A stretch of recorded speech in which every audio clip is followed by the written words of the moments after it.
सभी बहनों भाइयों से राधे राधे।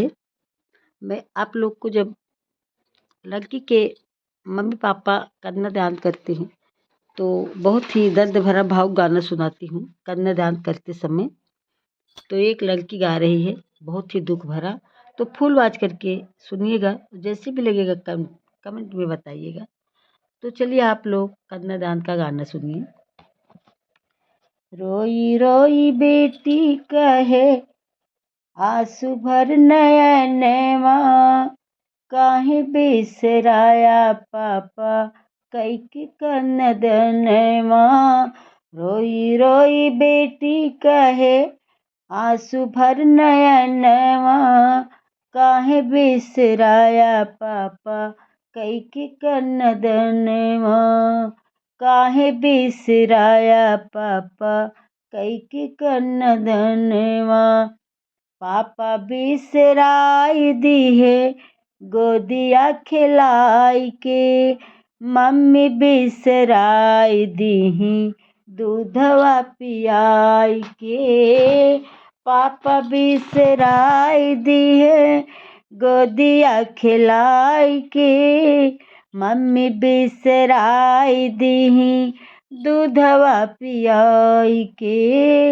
मम्मी बिसराई दीही दूधवा पियाई के।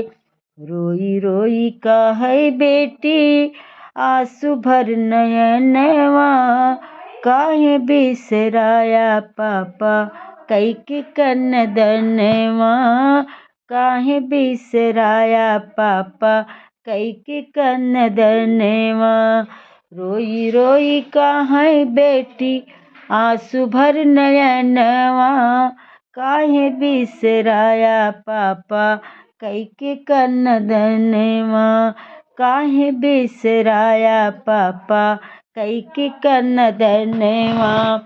चाचा बिसराई दिहे गोदिया खिलाई के, चाची बिसराई दीही डोलिया में बिठा के। चाचा बिसराई दिहे गोदिया खिलाई के, चाची बिसराई दीही डोलिया सजाई के। डोलिया सजाई के डोलिया में बिठा के, चाची बिसराई दीही डोलिया सजाई के। रोई रोई कहे बेटी आंसू भर नयनवा, रोई रोई कहे बेटी आंसू भर नयनवा। काहे बिसराई दिहा कैके कन्यादानवा। काहे बिसराया पापा कैके कन्यादानवा। रोई रोई कहे बेटी आंसू भर नयनवा, काहे बिसराया पापा कैके कन्यादानवा।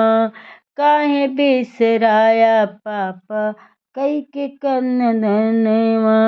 भैया बिसराई दिहे रखिया बधाई के, भाभी बिसराई दीही साथवा छोड़ाई के। भैया बिसराई दिहे रखिया बधाई के, भाभी बिसराई दीही साथवा छोड़ाई के।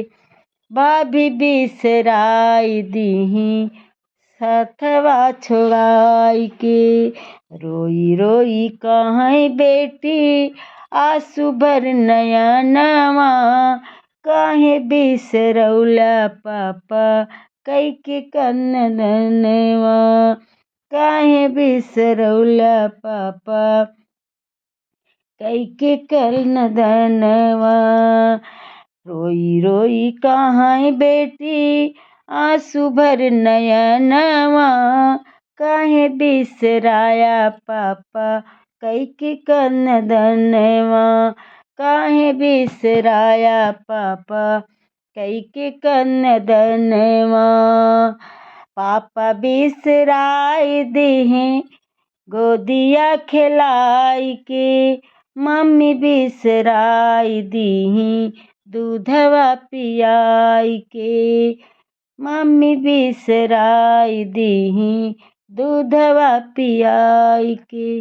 रोई रोई कहीं बेटी आंसू भर नयनवा, कहीं बिसरौला पापा कैके कन्यादानवा, कहीं बिसरौला पापा कैके कन्यादान।